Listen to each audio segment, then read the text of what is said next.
Hello, my name is Sandra Carter, and I listened to the community meeting on Bill 21-1182 to ban the selling of flavored tobacco products.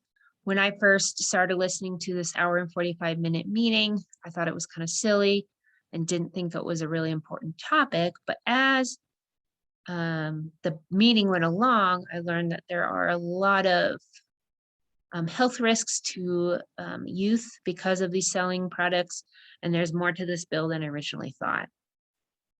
The bill started with, the meeting started with introducing the bill. Then speakers talked from the council, personnel, and public voice. Then there was a questionnaire and a vote at the end. They introduced the bill by talking about and addressing the issue of public health crisis that the governor of Denver has decided to call, or Colorado decided to call, an epidemic because of the youth, of so many youth smoking and vaping across the country. This bill does not prohibit tobacco products. Its purpose is to stop the consumption from youth by accessibility, selling these flavored products in stores. 81% of smokers say that they started smoking tobacco because of flavored products. It is the leading cause of health disparities across the country and mostly in oppressed populations.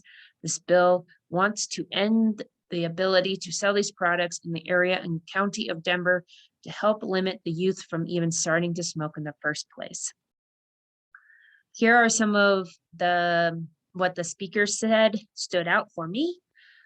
Speaker one brought up that there was not enough data that said smoking and vaping have the same health risks, and they believe vaping is used to fight tobacco big pharmas.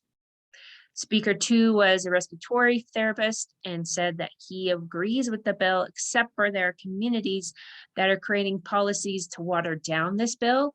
Some of these policies are protecting white community and hurting people of color, the LGBTQ, and the Latino communities. Speaker three talks about that he sells vapes in Colorado on Colfax. He feels like this bill will affect his business. He thinks that this fight should start with educating youth in the homes and the schools and not focusing on the small business, like taking these products out of the small businesses. Speaker four was on the council and talked about his community that she represents, the hookah community, because it's a part of her culture, and that it's a culture practice, and it's not vaping, and that there is no teen hookah epidemic. Speaker five was a pediatric and also supports the band. He talked about a lot of stories and testimonies that he hears from staff and youth in the ICU because of smoking. Another speaker stated that the main speaker showed a video of a African American woman expressing why vaping should be stopped. And this speaker said it was an embarrassing video. He said that the video really targeted that the people can't police themselves with vaping. And that he said that his community does not want kids to smoke, but they do want the adults to, because it makes them money.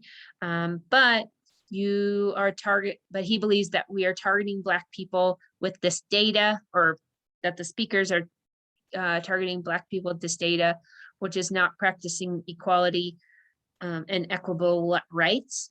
And he got a lot of claps from the audience from his speech. Then at the end, or toward the end, there was a vote, and the decision was to send the vote to the floor so that all the council person could vote. Not all the council personnel were there, and that's what they call it, sending it to the floor, and not just the 8 that were represented in the meeting.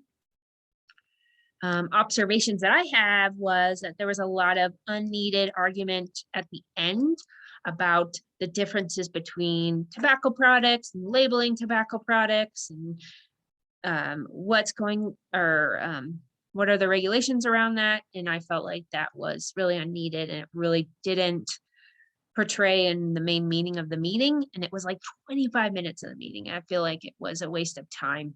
And then I noticed that I thought all these meetings were very serious and held serious, but I guess I haven't gone to too many.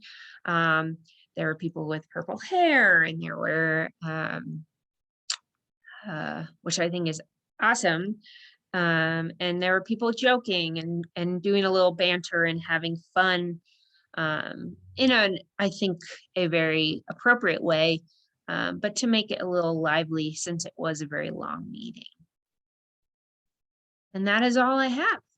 Oh, in the vote, they decided to send it to the floor, and didn't fully vote on it, which I also thought was, kind of ridiculous. Um, this was the third meeting they had on this topic, and they decided to have another meeting. And I feel like they should have just, postponed this meeting so all councilmen can be there, council person can be there.